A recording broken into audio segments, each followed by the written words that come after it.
आपण नवविधा भक्ती पाहायला सुरुवात केली आहे. गुरुमुखातून श्रवण करायचं आणि हे श्रवण केलेलं आता इतरांना सांगायचं. त्यामुळे स्वाभाविकच दुसरा जो काही नवविधा भक्तीतला भक्ती प्रकार येतो आहे तो कीर्तनाचा प्रवचनाचा असणार. जे ऐकलं आहे, जे श्रवण केलं आहे ते इतरांना सांगायचं असं जणू काही त्याला इतका मनामध्ये ते राहतच नाही, असं काही हृदय भरून जातं की जे काही मी गुरुमुखातून श्रवण केलेलं आहे ते कुणाला तरी सांगावं. आपल्याला असं होतं, आपल्याला व्यवहारिक दृष्टिकोनातून असं होतं, एखादी गोष्ट आपण ऐकली कधी एकदा कोणाला तरी सांगतोय. इथे आपल्याला असं पाहायचं आहे की भगवंताच्या भक्तीनं हा भक्त जो आहे तो असा काही भक्तीनं भरला आहे की त्याला ते हृदय उचंबळून येत आहे आणि हे सगळं कुणाला तरी सांगावं असं त्याला वाटतं आहे. याला कीर्तन भक्ती म्हणायचं असं समर्थ सांगणार आहे. साधारणपणे हा जो काही समास आहे या समासामध्ये समर्थांनी 4 पद्धतीनं या कीर्तनाविषयी त्यांचं मत सांगितलं आहे. ते सगळं आपण बारकाईने पाहणार आहोत. याचं कारण असं आहे की नंतर पण कीर्तनाचा विषय नाजमोदामध्ये अनेक ठिकाणी येणार. जसं परवा आपण पाहिलं की 4 वेळा श्रवण भक्तीबद्दल विषय आला आहे, पण तोच नाही आलेला. म्हणजे 4थ्या दशकातल्या पहिल्या समासात श्रवणभक्ती सांगितली आहे आणि पुन्हा 3 वेळा सांगितली आहे. तर त्या प्रत्येक वेळेला त्या श्रवणाबद्दलचा विशेष विचार वेगवेगळ्या पद्धतीनं समर्थाने मांडला आहे.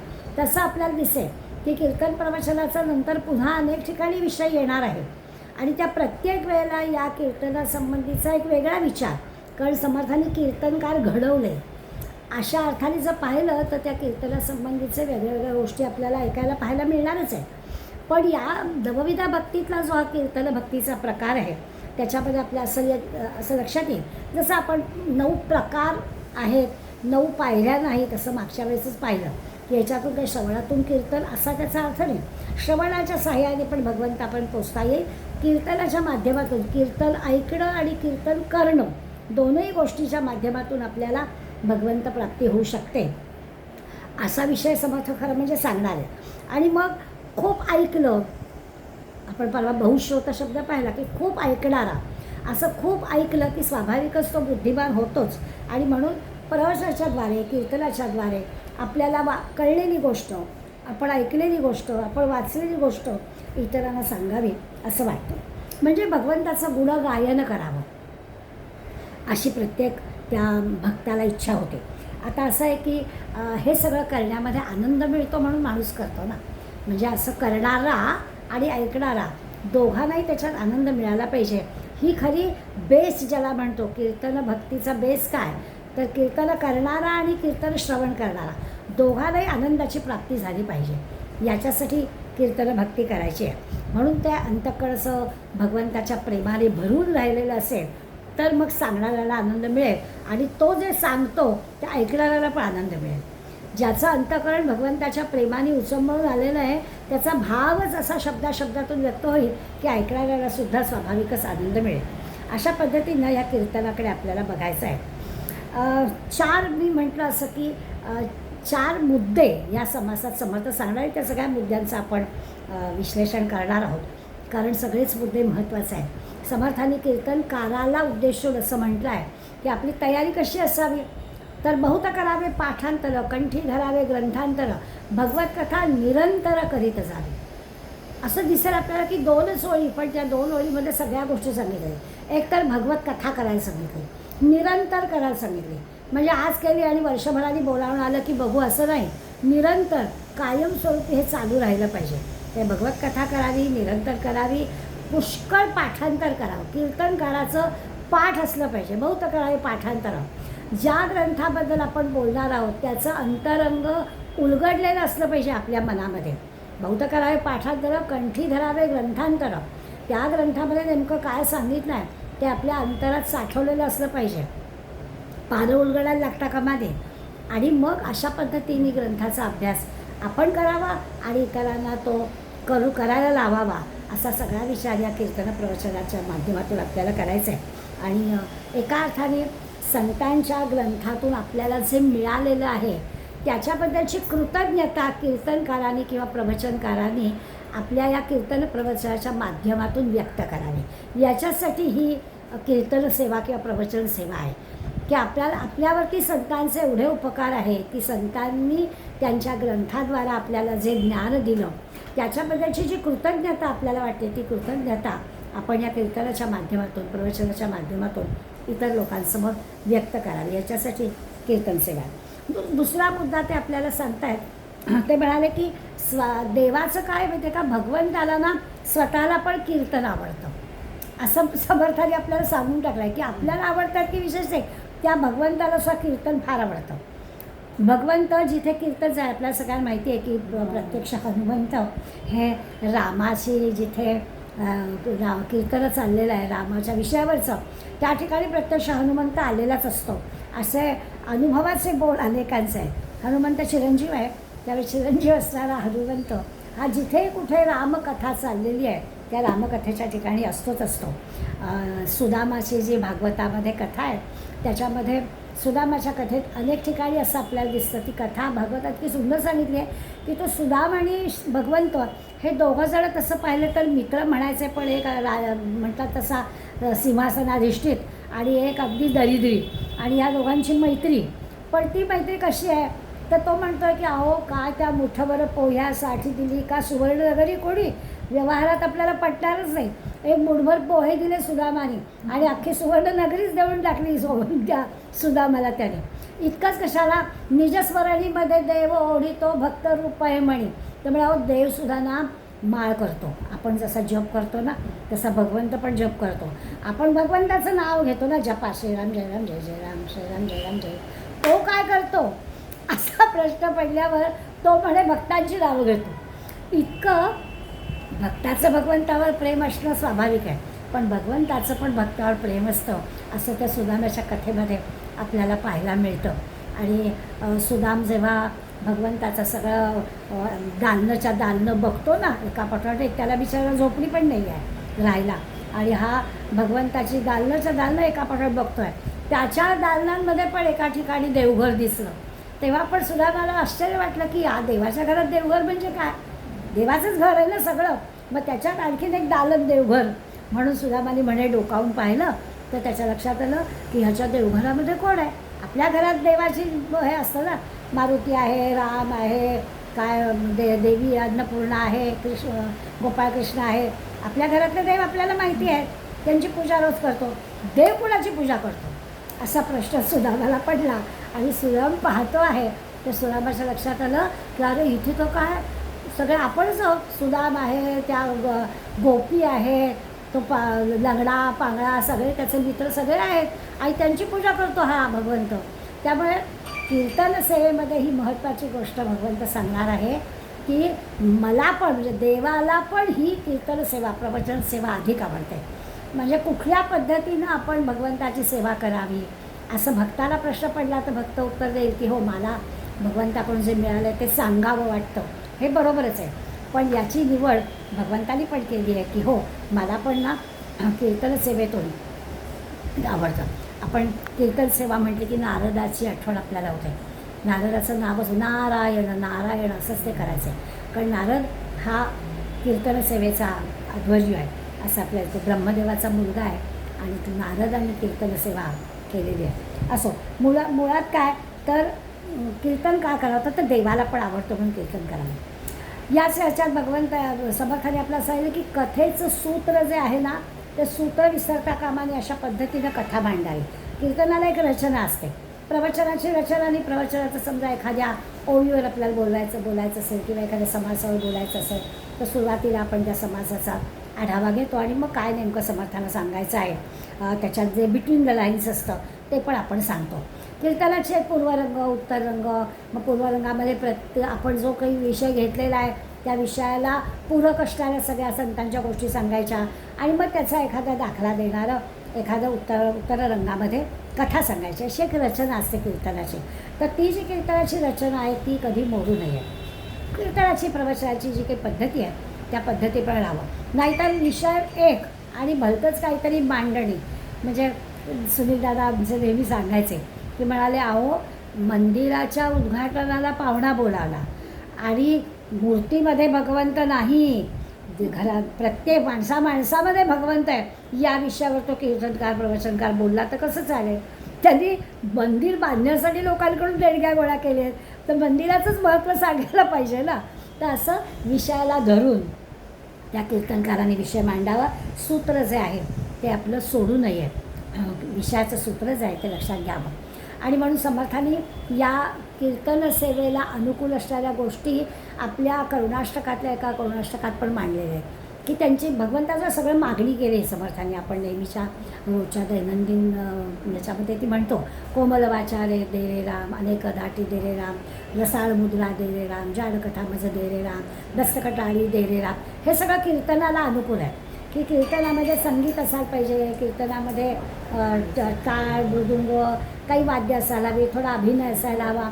या सगळ्या गोष्टी कीर्तनात असाव्या लागतात, पण त्याला मर्यादा पण ठेवावी याची आठवण पण ते देत आहेत. थोडं नृत्य हवं, थोडा अभिनय हवा, शब्दांवरती प्रभुत्व हवं, हे सगळं आपल्याला हवं. पण या सगळ्यावरून ते आपल्याला सांगतायत की हे जरी असलं तरी त्या सगळं मर्यादेशीर असायला हवं. हा दुसरा मुद्दा समर्थांनी आपल्या या समासात सांगितला. आणखीन एक मुद्दा समर्थ सांगतायत की कीर्तनामध्ये नवरस, साहित्यातले जे नवरस म्हणतो ते सगळेचे सगळे कीर्तनात रस असले पाहिजे. म्हणजे अगदी शृंगार रसाचं सुद्धा थोडंसं, फार नाही पण तो थोडासा सुद्धा का होईना हरकत नाही.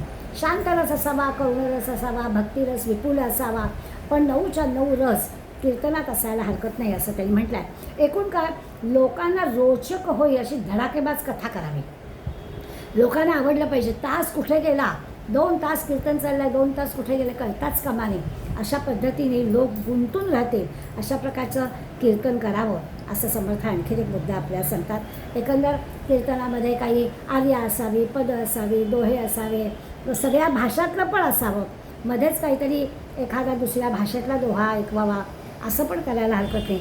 अशा कीर्तनाच्या भूमिकेला पोषक असणाऱ्या सगळ्या वाङ्मयीन गोष्टी, 9 रसाचा, सगळ्या भाषांचा अंतर्भाव आपल्या कीर्तनात असायला हरकत नाही असा एक मुद्दा आपण समर्थांनी या समासात आपल्याला सांगितलं आहे. आणखीन एक मुद्दा समर्थ सांगतात की इतकं सगळं झालं तरी कीर्तनाचं जे अंतरंग आहे, म्हणजे शेवटी असायला की टाळ हवं, मृदुंग हवा, नृत्य हवा, अभिनय हवा, शब्दरचना चांगली हवी, ही सगळी बाह्य गोष्ट झाली. पण अंतरंग जे आहे, विषय जो आहे तो सुद्धा चांगला असायला हवा, आपलं बोलणं स्पष्ट असायला हवं, आपण जे बोलणार आहोत त्याचे पुरावे असले पाहिजे. उगाच हवेत काहीतरी बोलायचं नाही, लोकांना संभ्रमात टाकू, लोकांच्या मनात संशय येईल असं बिलकुल बोलायचं नाही. खात्रीचं असं बोलणं आपलं असलं पाहिजे, काहीतरी पुरावे त्याच्यामध्ये असले पाहिजेत, आपल्या बोलण्याला काहीतरी लोकांचा विश्वास बसेल अशा प्रकारचं असलं पाहिजे म्हणून सांगतात. उगाच आपलं बोलायचं आणि लोकांना संभ्रमात पाडायचं असं काही करायचं नाही.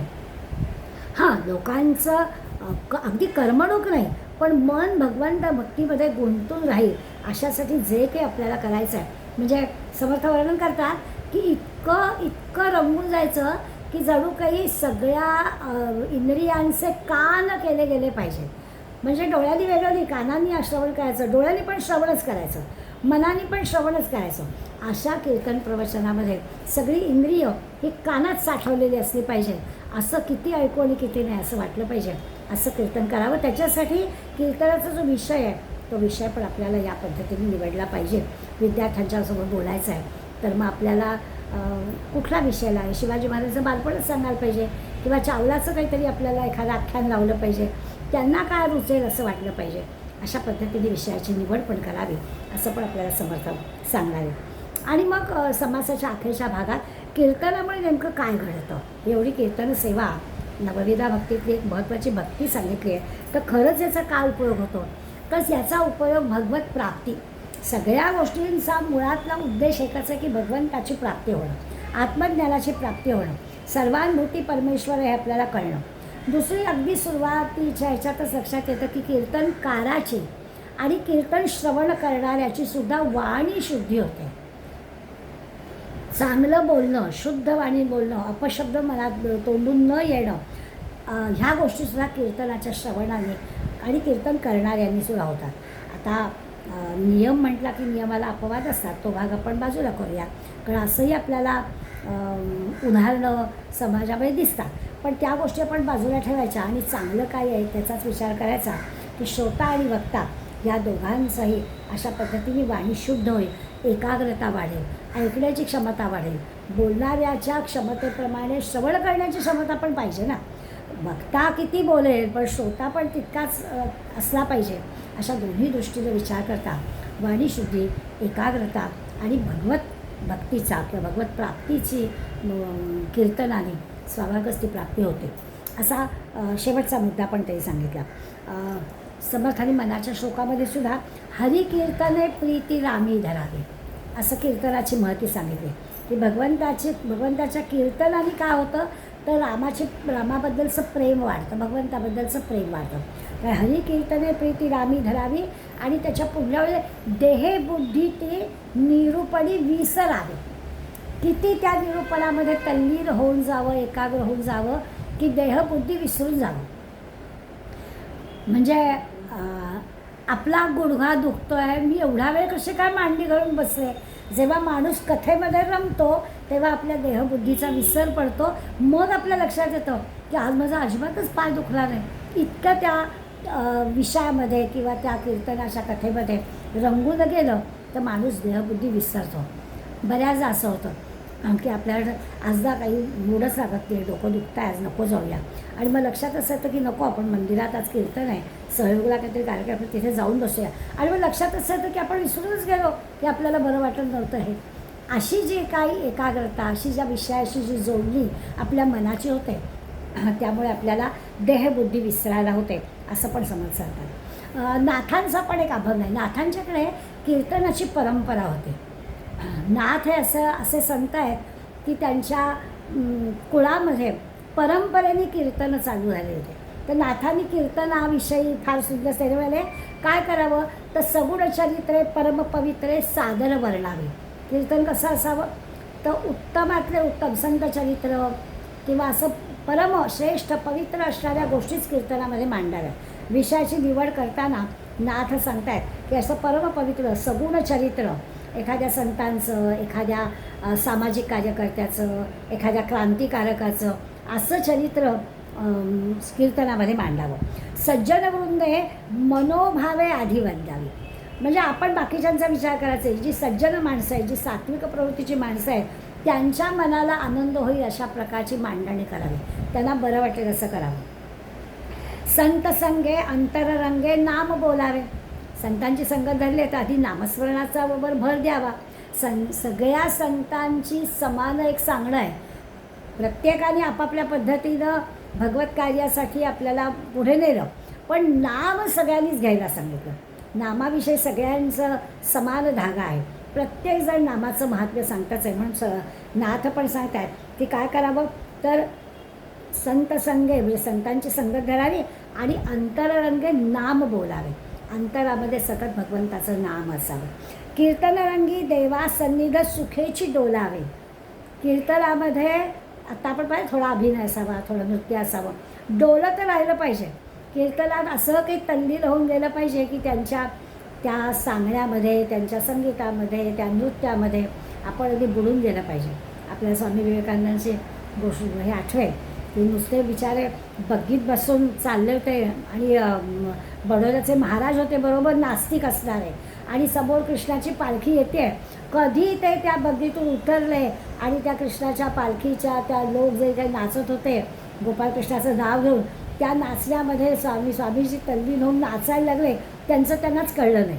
आणि मग लक्षात आलं तरी पाहिलं तर महाराजसुद्धा त्या नास्तिक असणारे महाराजसुद्धा तो सगळा सोहळा पाहिला आणि तेही छानपैकी नाचू लागले असं त्यांनी दृश्य पाहिलं. याचा अर्थच असा आहे की हे जे की देवसन्निध राहण्याचं भाग्य मिळतं ना त्याच्यामध्ये माणूस कीर्तनात रंगून जातो, डोलू लागतो. ते नाथ आपल्या सांगतात कीर्तनरंगी देवा सन्निध सुखेची डोलावे. देवच आहे आपल्याबरोबर, त्यामुळे आपोआपच त्या कीर्तनात रंगून जायला होतं. भक्ती ज्ञान विरहित गोष्टी इतरा न कराव्या. नाथांनी पुढल्या ओळीमध्ये स्पष्ट सांगितलं आहे की आता आपला मार्ग ठरलेला आहे. त्यामुळे भक्तीच्या आणि ज्ञानापेक्षा वेगळ्या असणाऱ्या गोष्टी अजिबात बोलू पण नाही आहे, त्याचा काहीच संबंध नाही आहे. आता ललित वाङ्मय, दलित वाङ्मय, कथा कादंबऱ्या या आपल्यासाठी नाही.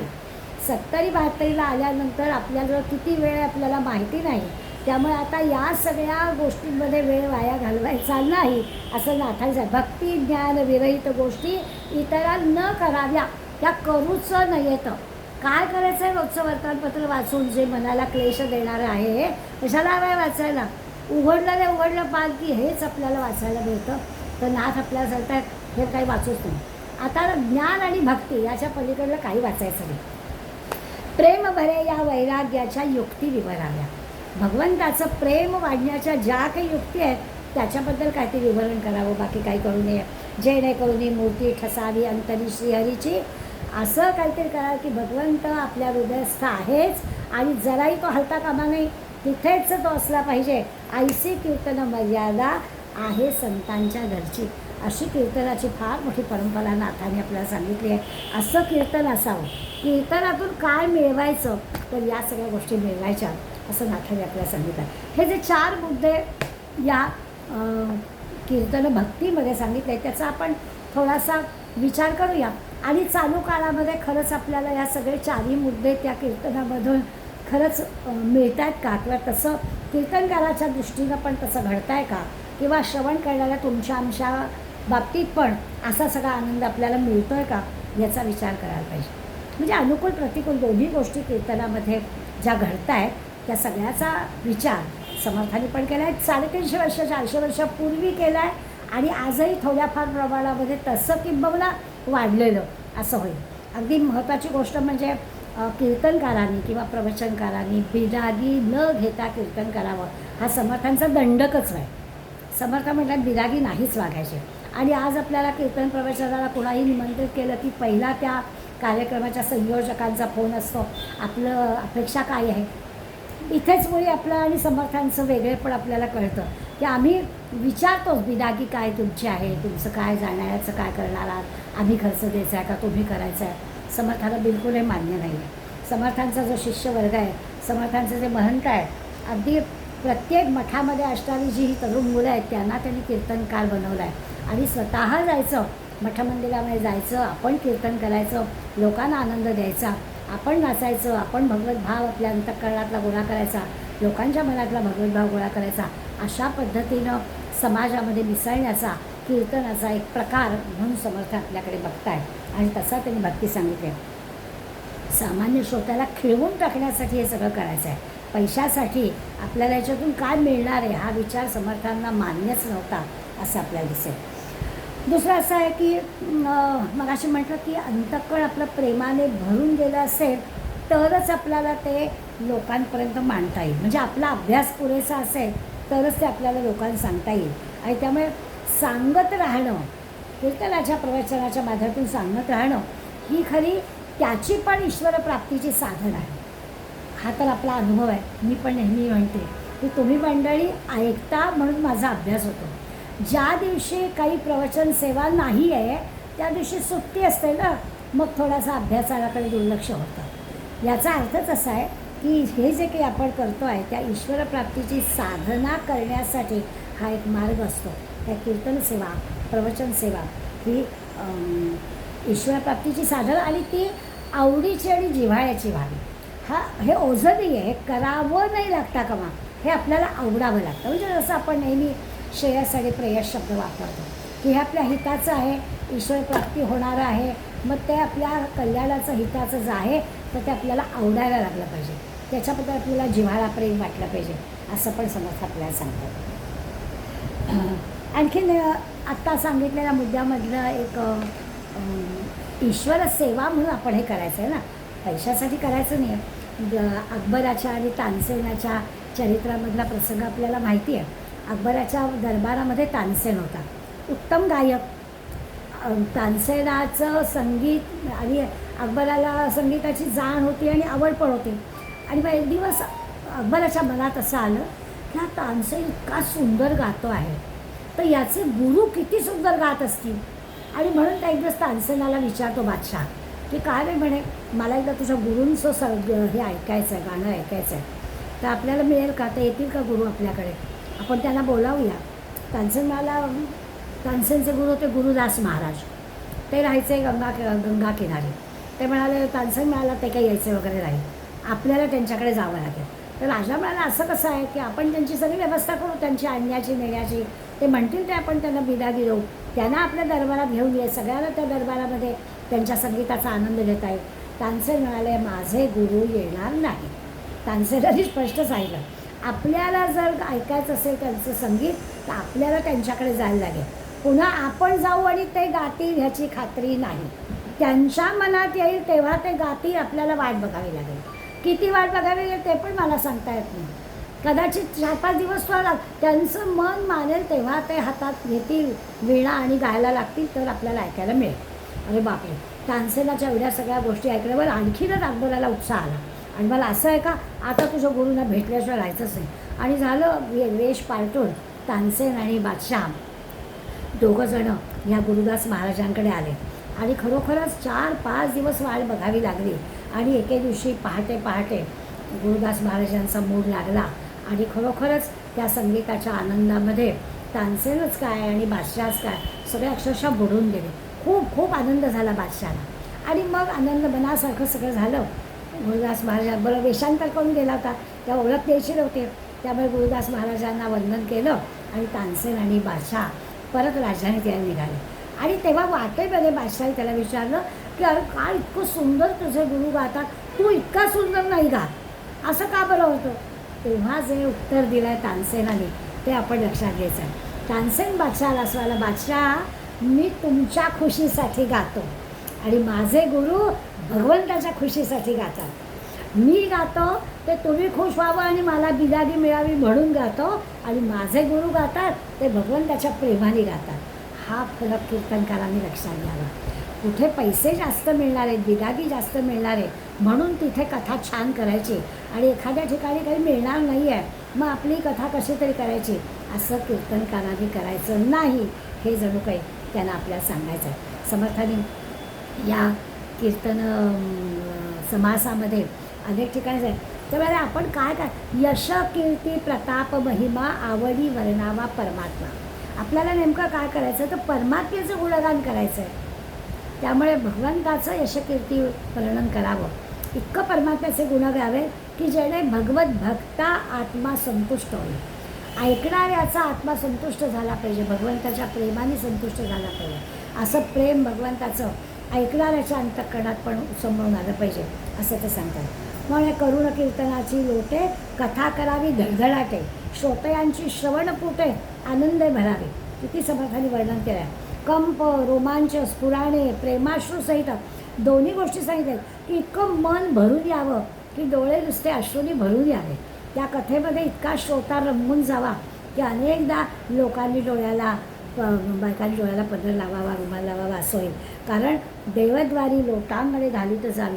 अंतःकरणामध्ये भगवंताचं प्रेम असं आहे की स्वाभाविकच अश्रू अनावर होतात. असं कीर्तन असावं असं वर्णन त्यांनी केलं आहे. कलियुगामध्ये तर कीर्तनाचं फार महत्त्व आहे. अलीकडे आपल्याकडे माहिती आहे की कीर्तन महाविद्यालयं पण निघालेली आहेत. त्यामुळे कीर्तनाचं स्वाभाविकच 3-3 वर्षामध्ये कीर्तन कसं करावं त्याची एक अभ्यास आपल्याकडे घेतला जातो. त्यामुळे आता कीर्तनाला म्हटलं तर पुन्हा एकदा चांगला हे आला आहे. एका अर्थाने असं असतं ना की काव्यशास्त्र विनोबन कालो गच्छती धीमताम असं म्हणतात. धीमता म्हणजे बुद्धिमान माणसं. बुद्धिमान माणसं जी असतात ना, थोडी विचारी विवेकी माणसं जी असतात ना, सात्विक प्रवृत्तीची माणसं असतात ना, त्यांचा जो काळ असतो म्हणजे दिवसभराचा तो कालावधी ते कशात घालवतात तर काव्यशास्त्र विनोदेलं. त्यांनी काव्यशास्त्राचा अभ्यास, भगवत भक्तीचा अभ्यास करायचा असतो, त्याच्यात ते जातात. बाकी सगळी मंडळी जी असतात ती आळसात वेळ घालवतात. काव्यशास्त्र विनोदेनं गालो गच्छती धीमताम.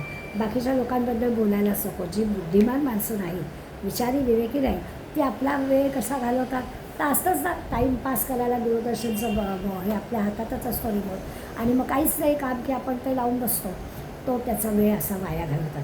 मग समर्थ आपल्याला कीर्तन भक्तीमध्ये हे पण सांगणार आहे की भगवत भक्ती करणाऱ्यांनी आपला एक क्षणसुद्धा वाया घालवायचा नाही भक्तीच्या माझ्या काव्यशास्त्र विनोदामध्ये. म्हणून तो विनोदाचा किंवा मग अशी म्हणतात सगळ्या नवरसांचा जो काही त्या कीर्तनामध्ये समावेश आहे तो तितपतच असायला हवा. त्याला प्राधान्य द्यायचं नाही. प्राधान्य भगवत भक्तीला. त्या भगवत भक्तीसाठी लागणाऱ्या ज्या अनुकूल गोष्टी आहेत त्या प्रमाणामध्ये वापरायला आहेत. अगदी संगीतातली सगळी साधनं वापरायला परवानगी दिलेली आहे. हार्मोनियम असावी, टाळ असावे, तबला असावा, मृदुंग असावा, सगळं असावं, पण ते मर्यादित. कीर्तनकार घरी आपण आलो की कीर्तनकाराचा आवाज काय छान होता एवढंच नाही आठवता कामा. कीर्तनाने भगवत भक्ती काय सांगितली ती आपल्याला आठवली पाहिजे. अशा पद्धतीने कीर्तनाचा विचार समर्थांनी केला. निष्प्रभतेवर समर्थांचा फारच भर आहे. त्यामुळे व्यवसाय म्हणून या कीर्तन प्रवचनाकडे पाहणाऱ्या लोकांबद्दल समर्थांच्या अंतःकरणात खरंच राग आहे. 400 वर्षापूर्वी पण राग आहे. आज समर्थ जर आले तर त्यांना काय वाटेल याच्याबद्दल आपण विचार करू शकत नाही. मोठमोठी मंडळीसुद्धा लाखांनी पैसे घेत आहेत आणि की आपली कीर्तन सेवा प्रवचन सेवा करत आहेत. हे असं ऐकलं वाचलं की मनाला वाईट वाटतं की समर्थांनी सांगितलं काय आणि आपण समर्थांचंच सांगितलेलं लोकांना सांगतो आणि त्याच्यासाठी एवढाले पैसे मागतो. ही किती चुकीची गोष्ट आहे. आणि हे आपण करतो ते बरोबर आहे असं पण लोक आपल्याला सांगतात की काय बदललं आहे हो, आता हे असंच केलं पाहिजे. आपल्या गोष्टीचं मोल लोकांना कळत नाही, पैशामध्येच मोल कळतं. पैसे घेतले तरच हे लोकांना समजेल. अशा पद्धतीने आपल्या मताची भलावण करणारी माणसं पण आपल्याला दिसतात. पण समर्थ मात्र सांगतायत हे चूक आहे. आपण लोकांना भगवत भक्तीकडे नेणं हे आपलं व्रत असलं पाहिजे, आपलं मिशन असलं पाहिजे असं ते आपल्याला सांगतात. प्रोफेशनसारखं या कीर्तनाकडे आणि प्रवचनाकडे पाहायचं नाही अशी समर्थांची सांगणं म्हणजे तळमळीनं ते आपल्याला सांगतात. दुसरं असं आहे, ही एक कला आहे. कीर्तन करणं किंवा प्रवचन करणं ही एक कला आहे. जरी कीर्तन शब्द वापरला तरी त्याच्यामध्ये निरूपण प्रवचन आलंच. आणि हे असं साधण्याचं आहे. हे काही असं नाही की जन्मसिद्ध आहे अशातला भाग नाही आहे. प्रयत्नपूर्वक सिद्ध करता येतं, पण तरी देखील ती कला आहे. थोडंसं संगीत अभिनय असणारा कीर्तनकार असेल तर त्याचं कीर्तन उठावदार दिसतं, हा आपला पण अनुभव आहे. त्यामुळे कीर्तनकारांनी आपली कला ही अशा पद्धतीनं जोपासावी, वाढवावी आणि अधिकाधिक लोकांना भगवत प्राप्तीकडे न्यावं असं करावं. पण हे करताना त्यांनी आपल्याला सांगितलं आहे की कला म्हणून किंवा अभिनय म्हणून किंवा संगीत म्हणून त्याला काय करावं तर अभिनयाचा विचार करून जर आपण कीर्तन केलं, म्हणजे जसं आपण म्हणतो की सिनेमामध्ये काम करणारा कृष्णाची भूमिका करतो, त्या रामाची भूमिका करतो आहे, तर त्या भूमिकेपुरताच तो फक्त राम आणि कृष्ण होणार. 3 तास सिनेमामध्ये आहे, त्या 3 तासामध्ये तो आपल्याला अगदी राम दिसतो आहे, अगदी बरोबर आहे. पण एरवीच्या जीवनात तो जर आपल्याला नको तिथे मदिरालयात दिसणार असेल किंवा अन्य कुठल्या तरी सिरियलमध्ये तो काहीतरी भलतंच काम करताना आपल्याला दिसणार असेल तर कसं चालेल. त्या समर्थ आपल्याला ते पण सांगतात की अभिनय ही गोष्ट नाही आहे. कीर्तनकारांनी म्हणजे आपण मागे पाहिलं होतं की कृष्णाची भूमिका करणाऱ्यांनी नंतर अभिनयाचं सोडूनच दिलं. तुम्हाला आता मी दुसरी भूमिकाच करू शकत नाही. कृष्णाची भूमिका करून झाल्यावर मला दुसरी भूमिका करणं पसंत नाही. तर असं झालं पाहिजे. तर अभिनय गोष्ट वेगळी आहे आणि कीर्तनकार असणं ही गोष्ट वेगळी आहे, प्रवचनकार असणं गोष्ट वेगळी आहे. त्यामुळे आपल्याला सहज कळेल. हे सगळं लक्षात घेऊन कीर्तनाच्या माध्यमातून आपल्याला खरोखरच भगवंत प्राप्ती कशी होईल आपल्याला कळेल. नाही तर कीर्तन ही एक साधनं आहे असं आहे आणि एवढ्या छोट्या असणाऱ्या साधनाच्याद्वारे आपल्याला हे सगळं मिळेल तर हो, भगवत प्राप्ती ही ह्या कीर्तनाच्या माध्यमातून सुद्धा मिळेल असं आहे. भगवंताचं महत्त्व वाढवणं हा कीर्तनाचा हेतू आहे, तसं वाढवावं. सगळ्या म्हणजे समर्थ आपल्याला म्हणत आहेत की इतकी गोडी लावावी, इतकी गोडी लावावी. समर्थांची ओवी आहे, आपण अवचित मरून जावे मग भगवत भजन कोणे करावे. यासाठी भगवत भजनाला लागावं की इतकी गोडी लावावी की आपण बाजूला झालो तरी गोडी चालू राहील. आपल्या जागी भले दुसरा कोणीतरी, पण भगवंताच्या भक्तीची ओढ मात्र कमी होता कामा नये असं ते आपल्याला सांगतात की सगळ्यांना त्या जगदीशाचं भजन करावं अशी ओढ लागलीच पाहिजे. म्हणजे मग अशी म्हटलं ना की बुवांचा अभिनय चांगला होता, बुवांचा आवाज चांगला होता असं एवढंच नाही आठवता कामा. बुवानी भगवत भक्ती काय सांगितली ती आपल्याला आठवली पाहिजे. आपली भगवत भक्ती वाढली पाहिजे तर त्या कीर्तनाचा आपल्याला उपयोग आहे. हल्ली काय होतं, आपण पसायदान कोणाचं तर लता दिदींचं, ज्ञानेश्वर माऊलींचं पसायदान आहे माहितीच आहे आम्हाला. कारण काय तर आम्ही ऐकलं आहे तिच्या आवाजात, तर त्या आम्हाला संगीताचाच आमच्यावर एवढा प्रभाव आहे की आम्हाला ज्ञानेश्वरांचं पसायदान आहे हे सांगावं लागतं. किंवा भीमसेन जोशींचा अणुरेणू टोकडा तुका आकाशा वडा, तर तो तुकाराम महाराजांचा अभंग आहे हे आम्हाला माहिती नसतं. त्या अभंगाचं संगीत आमच्या कानामध्ये इतकं आहे की आम्हाला तो अभंग ऐकला की आठवण होते भीमसेन जोशींची, असं होतं. तर चूक काही नाही आहे त्याच्यात. प्रश्न असा आहे की भगवत भक्तीला महत्त्व द्यायचं का संगीताला महत्त्व द्यायचं. तर संगीताला तितकंच महत्त्व द्यायचं, भगवत भक्तीला पर्याय म्हणून नाही. भगवत भक्तीकडे नेण्यासाठी संगीताचा होणारा उपयोग. म्हणजे आपण असं धरूया की संगीत जाणणाऱ्या कलाकारांनी एका ठराविक ह्याच्यानंतर म्हणावं की मी भगवत भक्तीचीच फक्त गाणी गाणार, आता बाकी कुठले गाणं, आता भावगीतात रमणार नाही, आता मला कुठल्या गाण्यांची आवश्यकता नाही, आता फक्त भक्ती मार्गातली जी संगीत सेवा आहे तेवढीच मी करेन, असं म्हटलं पाहिजे. वरदानंद भारतीने म्हणजे अनंतराव आठवले यांनी कीर्तनामध्ये, म्हणजे त्यांच्या कीर्तनामध्ये संगीत नसायचं. स्वतः वरदानंद काही संगीतातले जाणकार नव्हते, त्यामुळे संगीत कमी असायचं. पण समाज प्रबोधन आणि भाव ज्याला म्हणतो तो भाव मात्र त्यांच्याकडे खूप होता. एकदा त्यांनी एक प्रसंग सांगितला आहे की प्रल्हाद महाराजांचं कीर्तन रामनवमीच्या ह्याच्यामध्ये उत्सवामध्ये एकानं बोलावलं होतं. प्रल्हाद महाराजांनी उत्सव केला आणि एका बाईंना कीर्तनकार म्हणून बोलावलं होतं. कीर्तनाची वेळ झाली परंतु कीर्तन सुरूच होईना. मग प्रल्हाद महाराजांनी चौकशी केली की काय अडचण काय आहे नेमकी, वेळ झालेली आहे, कीर्तन सुरू का होत नाही आहे. मग त्यांना असं कळलं की त्यांचे जे साथीला येणारे लोक आहेत तबला पेटीवाले ते अजून आले नाही आहेत, म्हणून बाई म्हणाल्या जरा थांबूया. तेव्हा प्रल्हाद महाराजांनी त्यांनी सांगितलं की नाही, असं कोणासाठी थांबायचं नाही. तुमच्या अंतःकरणात भगवंताचा भाव आहे ना, त्याच्यासाठी तबला पेटीवाले आले नाहीत म्हणून थांबण्याची काही गरज नाही. मी जसं म्हटलं की वरदानंद भारतींच्या कीर्तनामध्ये, अनंतराव आठवल्यांच्या कीर्तनामध्ये संगीताला जरा कमी महत्त्व होतं, पण अंतःकरणातला भाव इतका होता, समाज प्रबोधनाचा विषय इतका होता की लोक रंगूनच जायचे. तर तितपतच ते असावं. आले नाहीत साथीचे लोक म्हणून कीर्तन थांबवण्याचं काही कारण नाही. आपल्या अंतःकरणातला जो भाव आहे त्यांनी आईसारखा आणि दाईसारखा असं म्हटलं आहे की अंतःकरणातला भाव आहे तर आईसारखं कीर्तन करायला सुरुवात करायची, आपोआप सगळ्या गोष्टी होतात. मदत जी आहे ती दाईसारखी आहे. कीर्तनकाराला तबलावाला पेटीवाला हवा ते सगळं जे काही ते दाईसारखं तितपतच आहे. आई म्हणून जो अंतःकरणातला भाव आहे त्यांनी कीर्तन सेवा करावी असं प्रल्हाद महाराजांनी सांगितलं. असं आपल्याला कळेल. या म्हणजे एकंदर असं आहे ना की इतकी समर्थाने दिसायला 30-32 ओव्यांमध्ये कीर्तनाविषयी इतका विचार केला की समर्थ खरोखरच, एक तर समर्थांजवळ गायनी कला होतीच, मग समर्थांनी संगीत इतपतच असावं असं जरी म्हटलं असलं ते स्वतः समर्थ संगीताचे जाणकार होते. गायनी कला हे समर्थांचं एक वेगळं स्फुट प्रकरण आहे की गाण्याच्या कलेमध्ये काय काय सगळ्या रागांमध्ये, म्हणजे समर्थांची जी पदं आहेत त्या पदांच्या मध्ये त्यांनी कंसामध्ये कोणत्या रागात हे पद बसतं हे पण दिलेलं आहे. इतका अभ्यास समर्थांचा संगीत क्षेत्रातला होता.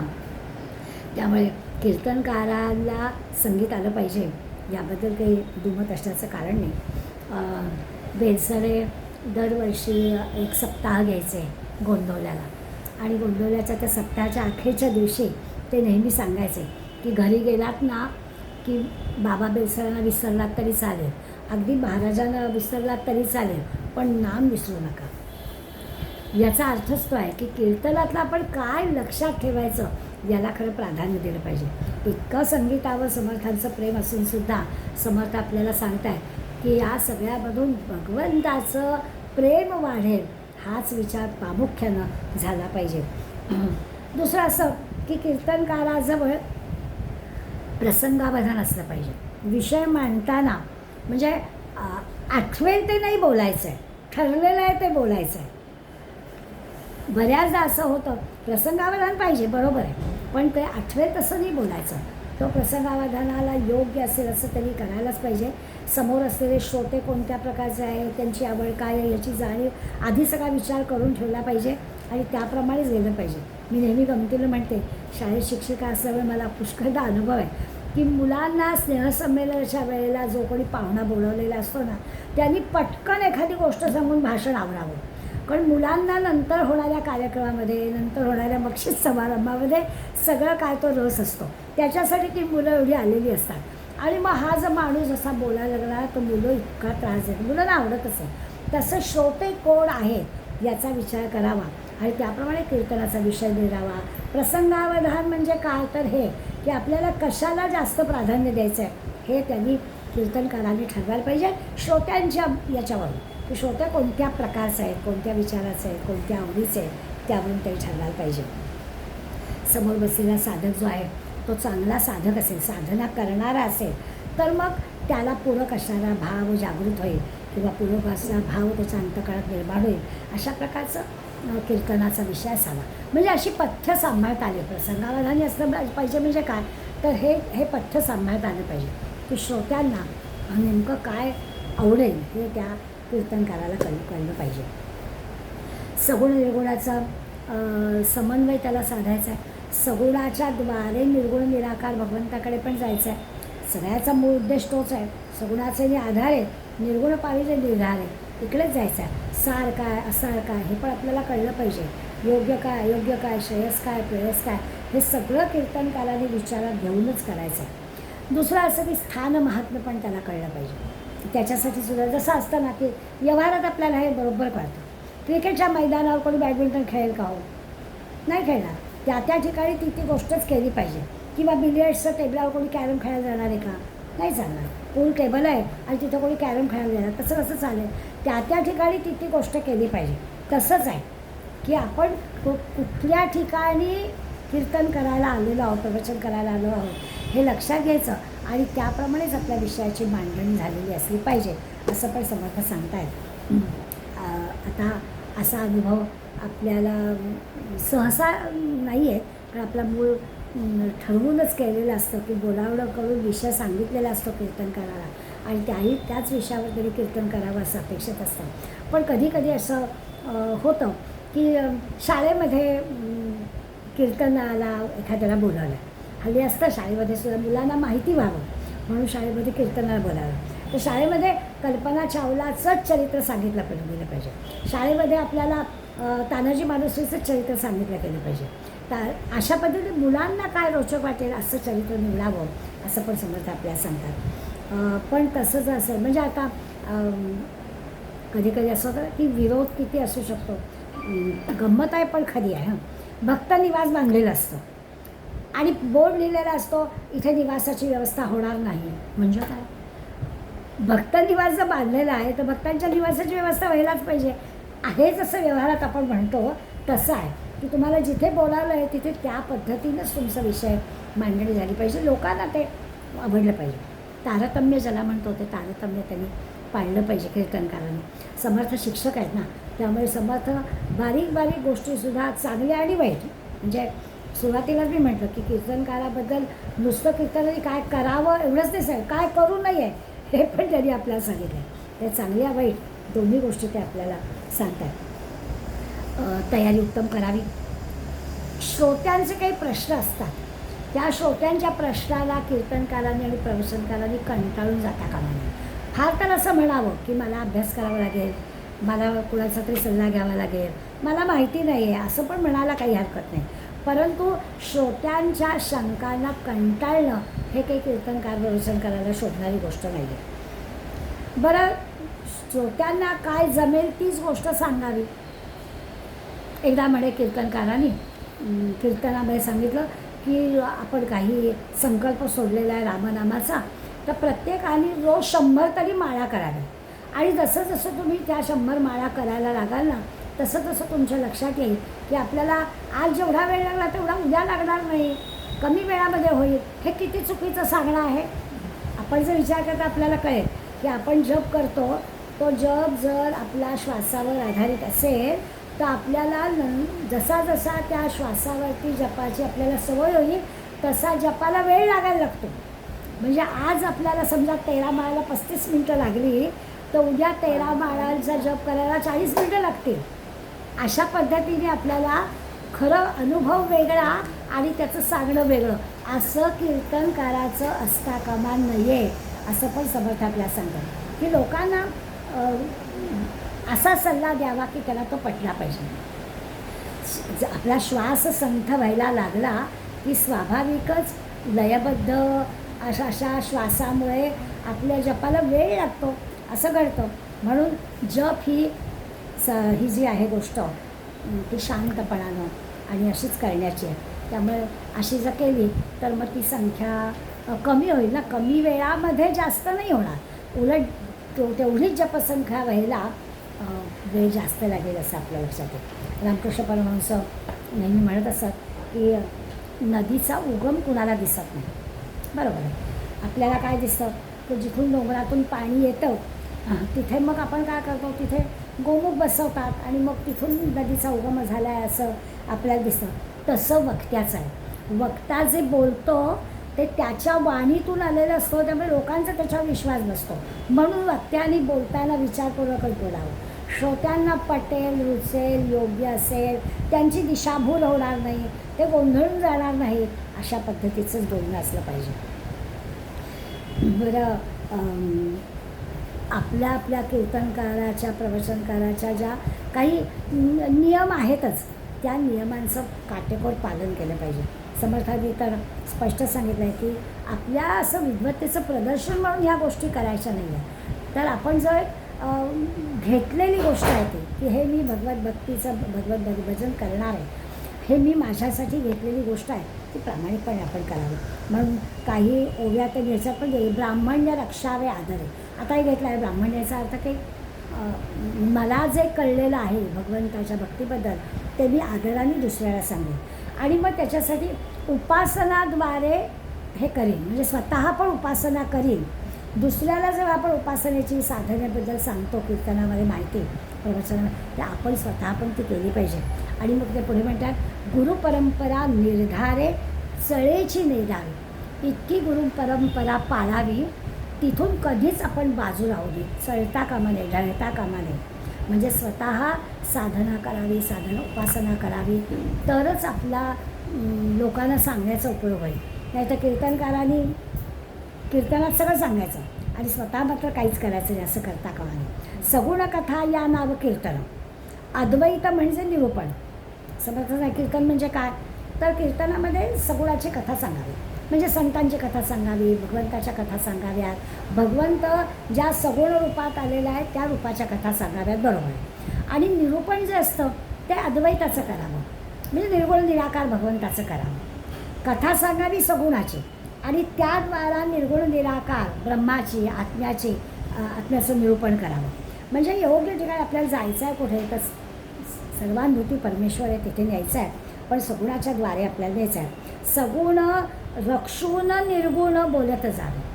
सगुणाला पण धरून ठेवायचं आहे. जसं तुकाराम महाराजांचा अभंग आपण नेहमी घेतो की त्या अगदी मान्य आहे की मी आणि भगवंत एकच आहोत, तत्त्वमसी. तत्वतः आपल्याला कळलेलं आहे, पण तरीसुद्धा देवा तू भगवंत आणि मी भक्त असंच कर रे बाबा. कारण त्याच्यामध्ये जी गोडी आहे, त्याच्यामध्ये जे प्रेम आहे आणि त्याच्यामध्ये जे भक्त म्हणून तुझ्याशी मी हट्ट करू शकतो, ते सगळं तू भगवंत आणि मी भक्त असल्यामध्येच आहे. त्यामुळे तत्त्वमसी वगैरे सगळं तत्वतः मला मान्य असलं तरी देखील भक्त आणि भगवंत हे द्वैत असायला हवं, असं तुकाराम महाराज प्रामाणिकपणे सांगतात. तसं आपल्याला कळेल.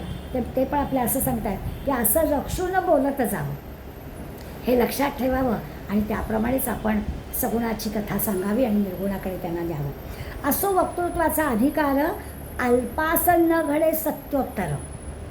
कीर्तनकाराला सूचना देत आहेत की आपला जो अधिकार आहे, वक्तृत्वाचा अधिकार आहे, वक्तृत्व कला आपल्याजवळ आहे, आपण जे सांगतो ते लोकांना पटतं आहे.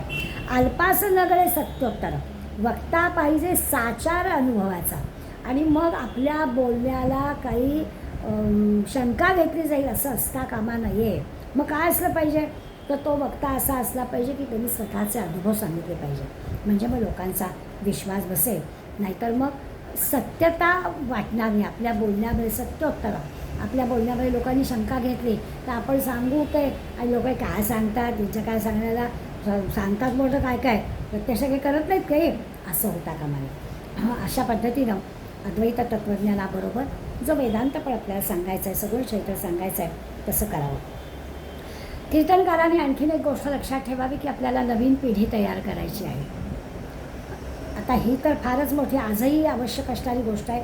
समर्थांच्या वेळेला त्यांच्या समोर असणारे ते जे लहान महंत होते, त्या महंतांच्या दृष्टीनं समर्थांनी प्रत्यक्ष ती कृती केली.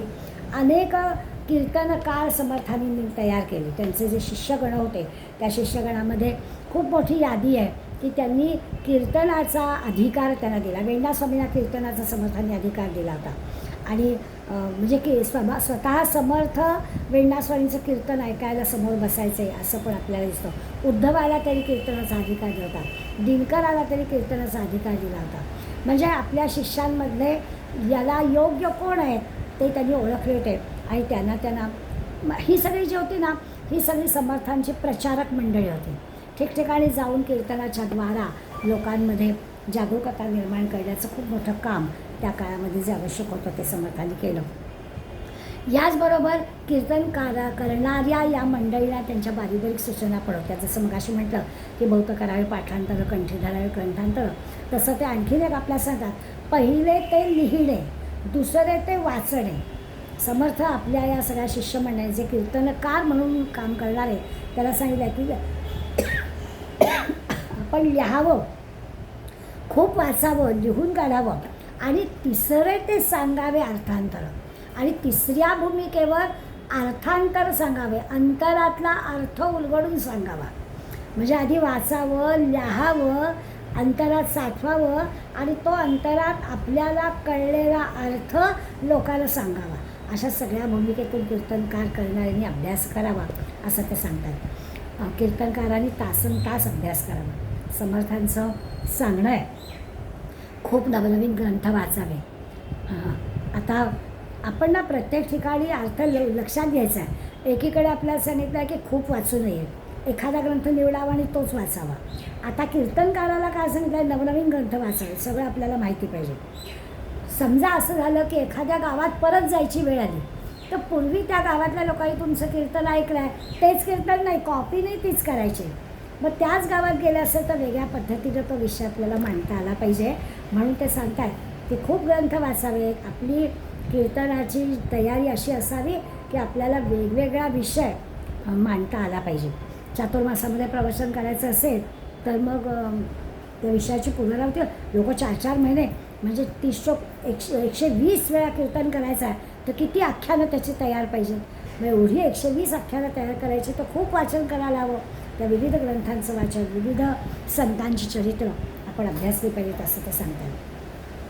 कीर्तनकारांनी आणखीन एक पथ्य पाळायचं आहे.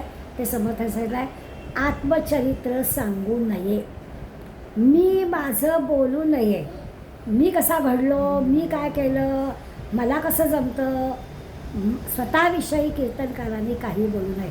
काय समर्थांनी समाजाचा अभ्यास केला असेल याची आपल्याला कल्पना येते की हे नकळत होणारी गोष्ट आहे. पण ही होता कामा नये. आपल्या स्वतःबद्दल कीर्तनकारांनी बोलू नये. कीर्तनकारांनी स्वतःची जाहिरात करू नये.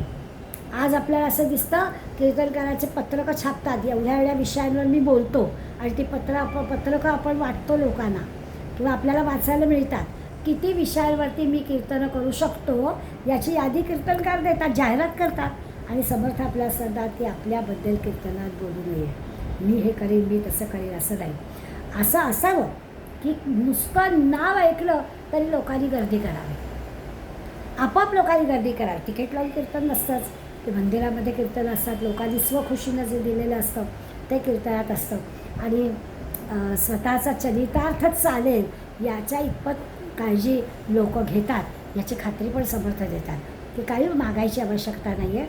अगदी बऱ्याचदा इतक्या बारीक बारीक गोष्टी व्यावहारिक दृष्टिकोनातून आपल्या कानावर येतात आणि मग समर्थ सांगतायत काय आणि आपण वागतो काय ह्याच्यामध्ये तफावत दिसली की असं वाटतं की समर्थ जागता आले ना तर त्याला इतकं दुःख होईल की मी काय सांगितलं आणि लोक काय वागतात.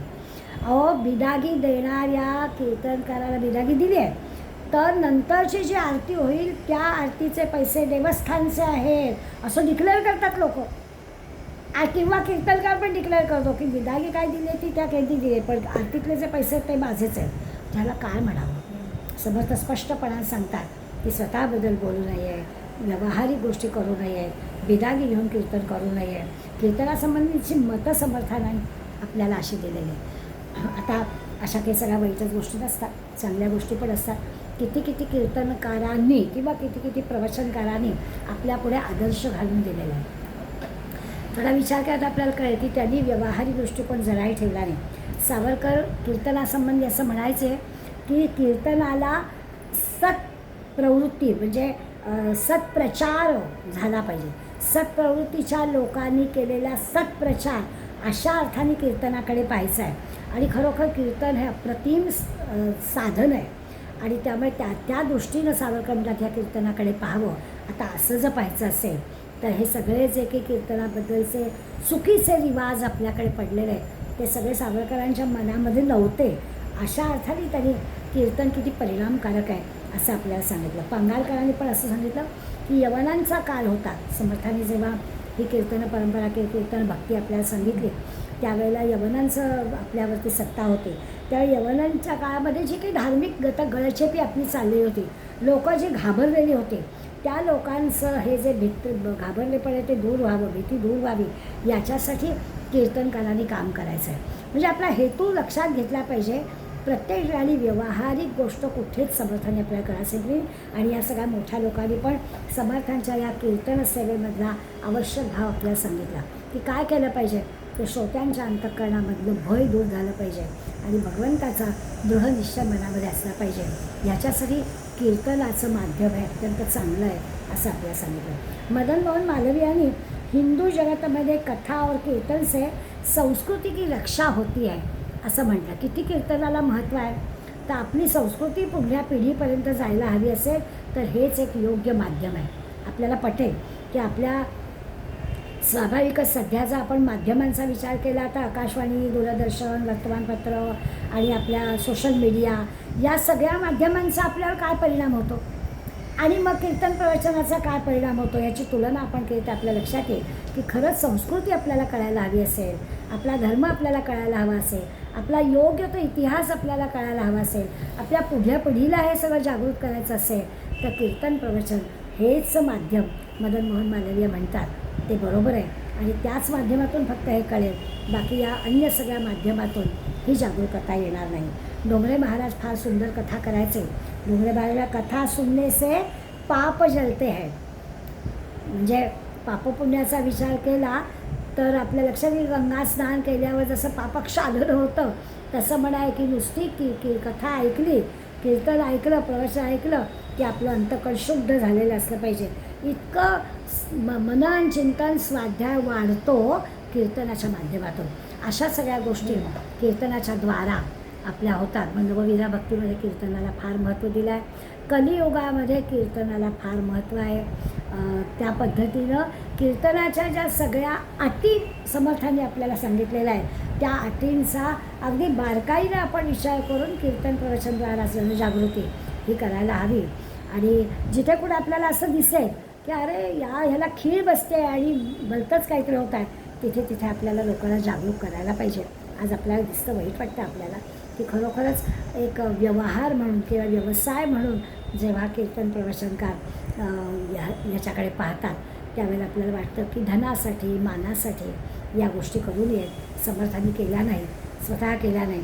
मी नेहमी म्हणते की समर्थांनी केवळ समाजाशी जायला, समाजाला जवळ करण्यासाठी झोळीचा उपयोग केला. 5च घरी भिक्षा मागायचे, सुभर आलं तरी मुठभरच घ्यायचं असं समर्थांनी आपल्या सगळ्या शिष्यांना सांगितलं होतं. मिळताय म्हणून त्यांनी काही धनधान्य साठवण्यासाठी झोळी फिरवली नाही. 5 घरी जायचं, घरामध्ये काय सुख आहे, काय दुःख आहे, काय अडचणी आहेत त्याचं निवारण करावं, समाजाचा अभ्यास करावा म्हणून 5 घरी जायचं आहे आणि त्या 5 घरामधून मुठभरच धान्य आपल्याला घ्यायचं आहे. अशा पद्धतीने झोळीचा अर्थ, भिक्षेचा अर्थ समर्थांनी सांगितला.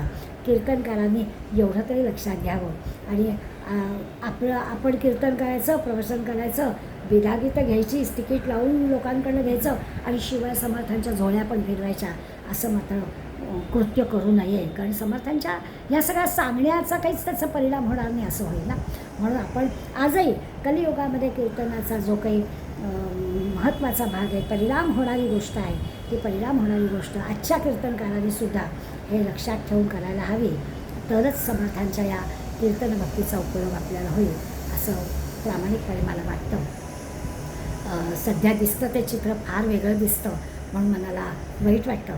पण सगळ्या कीर्तनकारांनी आमच्या इथे म्हणजे सुनीलदादा चिंचोळकरांची आठवण एवढ्यासाठी होते की त्यांनी पण नोकरी उद्योग केला नव्हता. केवळ भगवत भक्ती लोकांपर्यंत नेणं हाच आत्ताच्या काळामध्ये सुद्धा त्यांनी आपला विषय निवडला होता आणि त्यांचा चरितार्थ चालेल एवढा व्यवस्थित लोकांनी काळजी घेतली की हो. कधीच त्यांनी बिदागी सांगितली नाही, कधीच बिरागी न सांगता ते सांगू तिथे आयुष्यभर अखेरच्या ह्याच्यापर्यंत ते प्रवास करत राहिले, कीर्तनाच्या प्रवचनाच्या माध्यमातून लोकांना जागृती करत राहिले आणि त्यांना कुठे असं त्यांच्या कौटुंबिक जीवनामध्ये काही अडचणी आल्या असं आपल्याला दिसत नाही. तर समाज आपली काळजी घेतं असं तरी कीर्तनकारी लक्षात घ्यावं आणि व्यवसाय म्हणून त्याच्याकडे पाहू नये. ही खरं म्हणजे समर्थांनी 400 वर्षापूर्वी आपल्याला जाणीव करून दिली आणि आपण चुकीच्या वर्तनाने ते अधिक वाढवतो आहे असं आपल्याला दिसतं. असो, आपण मात्र नवविधा भक्तीतली दुसरी भक्ती एवढ्याच ह्यांनी कीर्तनाकडे पाहावं आणि त्याच्यातल्या ज्या चांगल्या गोष्टी आहेत म्हणजे आपल्या सुखस्वार्थासाठी करावे. आपुल्या सुखस्वार्था केलीच करावी हरिकथा. हरिकथेने साधून या आहोची नाही आहे असं समर्थ म्हणतात ते करावं की दुसरं काहीच करू नये. आपण भगवत कथा आणि भगवत कथेचं प्रेम कसं वाढेल यासाठी कीर्तन प्रवचन करावं आणि कीर्तन प्रवचन ऐकावं. दोन्ही भूमिका करणाऱ्याला हाच विचार मनावर ठसवावा असं समर्थ सांगतायत. आपण तिसरी भक्ती नामस्मरणाची गोंदवलेकर महाराजांचं स्मरण झाल्याकडे झाला नाही ते आपण पुढल्या वेळेला पाहूया. धन्यवाद.